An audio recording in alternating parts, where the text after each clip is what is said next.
প্রিয় Facebook guys, সকলের প্রতি কৃতজ্ঞতা প্রকাশ করি। আপনারা আমার পাশে আছেন বিদায় আমি এখনও সুন্দর সাবলীলভাবে আছি। ধন্যবাদ। লাইভটা শেয়ার করে দিবেন, আর কে কোথায় থেকে দেখছেন কমেন্ট করে জানাবেন। বিষয়টা হলো, বর্তমানে কিছু উগ্রবাদী সাংবাদিক আমার অতীতের কিছু ভিডিও কাটছাট করে মানুষের মধ্যে উগ্রতা চড়ানোর জন্য ভিডিও ছাড়তেছে। তো আমি জানেন আপনারা মাজার ভাঙচুরের প্রতিবাদ করাতে, সত্য কথা বলাতে, কোরআনের সত্য কথাগুলো উঠে ধরাতে এগুলা করতেছে। কিছুদিন আগে আবার একজন গ্র্যান্ড মুফতি ফতুয়া দিছে কাফের, তাই আরও সাধারণ জনতা আরও খেপছে। তো উনি কাফের বলছে, হাদিস না মানলে আমি কাফের। 30 রোজা কোরআনে নাই, উনি সত্যটা স্বীকার করছে, তার জন্য ওনাকে ধন্যবাদ, কৃতজ্ঞতা প্রকাশ করি ওনার প্রতি। তো বলছে হাদিসে আছে, হাদিস না মানলে কাফের। তো ওনার কাছে আমার প্রশ্ন হলো, নবীজি বিদায় নেওয়ার 250 বছর 300 বছর পরে হাদিস আসছে, তাহলে এই 300 বছর সাহাবায়ে কেরাম মুমিন মুমিনাত যারা দুনিয়া থেকে বিদায় নিছে, তারা কি কাফের হইয়া মারা গেছে? তো তারা যে দলে আছে আমিও সেই দলে আছি। ধন্যবাদ। উনি কাফের বলছে, শুক্রিয়া। কেন যুগে যুগে মনসুর হাল্লাস, যুগে যুগে অলি আল্লাদেরকেই, হক্কানি লোকদেরকেই এই আলেম রুফি জাহেলরা ফতুয়া দিয়ে হত্যা করেছেন। মনসুর হাল্লাসকে কাফের ফতুয়া দিয়ে হত্যা করেছে, খাজা বাবাকে, গৌসে পাক আব্দুল কাদের জিলানিকে, মাওলা আলীকে, হাসান হুসাইনকে। তো যারা সত্য ধারণ করে তাদেরকেই হত্যা করা হয় কাফের ফতুয়া দিয়ে। তো ধন্যবাদ, আমাকে পাগল কাফের ফতুয়া দিয়েছেন, শুক্রিয়া। তো ওনার কাছে আমার জানার ভাষণা যে মুমিন মুমিনাতগুলোতে দুনিয়া থেকে বিদায় নিছে নবী বিদায় হওয়ার 300 বছর পরে, ওরা কি কাফের হইয়া বিদায় নিছেন?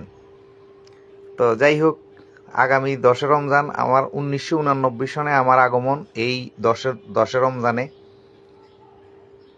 তো 89 সন থেকেই আমার দাদা সুবেদার মেজর আব্দুর রহিম শাহ হিয়াজুড়ি মাইজবান্ডারি খলিফায়ে গৌসুল আজম, তিনি অনুষ্ঠানটি করতেন। আমার আব্বা, আমার চাচাজারা মিলি সবাই এই 10 রমজান করতেন। আমি গত বছর 2024 সনে করেছি। তো এই বছর আমি স্থগিত করলাম। কথিত তহিদি জনতা আমার কাছে অনেক টাকা সাদা দাবি করছে। এই টাকাগুলো দিলে ওনারা থেকে আমার বাড়িতে অনুষ্ঠান করে দিবে। তা আমার কাছে এখন কোনো টাকা পয়সা নাই, আমার বাড়িঘর সব লুট করে নিয়ে গেছে, আপনারা জানেন ইতিমধ্যে। বা আমি কোথাও চলাফেরাও করতে পারি না, কোথাও বের হইতে পারি নাই, এক হিসাবে আমি কারাগারে আছি।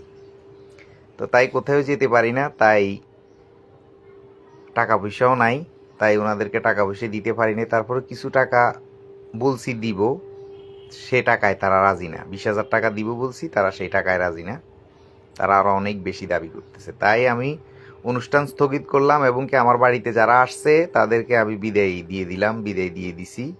সবাই, কিছু কিছু লোক চলে গেছে। আর যারা আসতে চাইতেছেন তাদেরকে বিনীতভাবে অনুরোধ করব, কেউ আসবেন না। ধন্যবাদ। মহান মালিক আমাদেরকে সত্য সুপথ থাকার তৌফিক দান করুক। জীবন দিব, ইমান দিব না।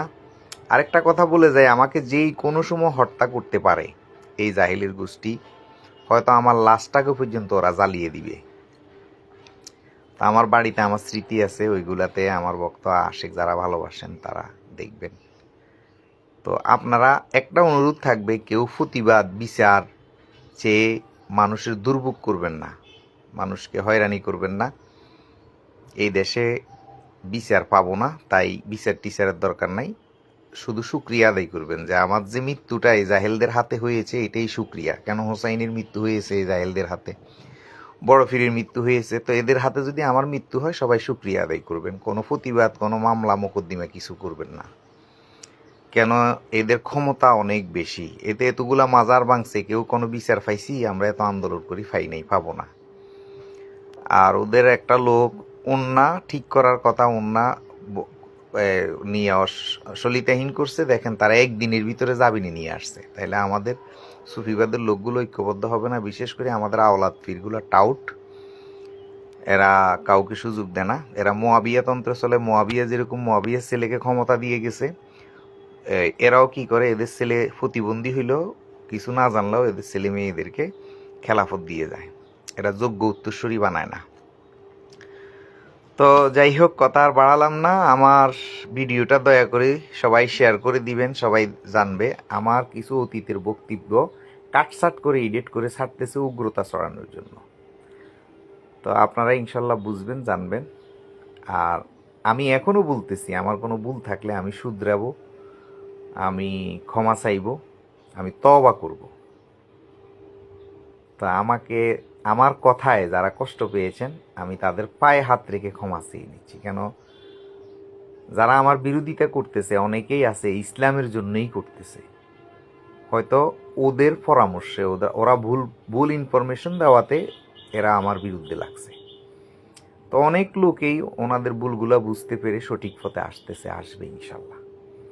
তো লাস্ট কথা হলো, আমার আগামীকালকের 10 রমজান স্থগিত করলাম, আপনারা কেউ আসবেন না। দ্বিতীয় কথা, আমার কিছু অতীতের ভিডিও কাটসাট করে ওরা প্রচার করতেছে, এসব গুজবে কান দিবেন না। এই কথা বলে আমি বিদায় নিলাম। ক্ষমা সুন্দর দৃষ্টিতে দেখবেন, ভালো থাকবেন। ছোট্ট একটা বাংলাদেশ, 60-70 বছরের জিন্দিগি, এসব হানাহানি, কাদা চুরাচুরি, গিবত গিল্লা না করে আসুন সুন্দর জীবন গড়ি, একজন একজনকে ভালোবাসি, কারো উপকার করতে না পারি, কারো ক্ষতি না করি, সঠিক ইসলাম ধর্মের চর্চা করি।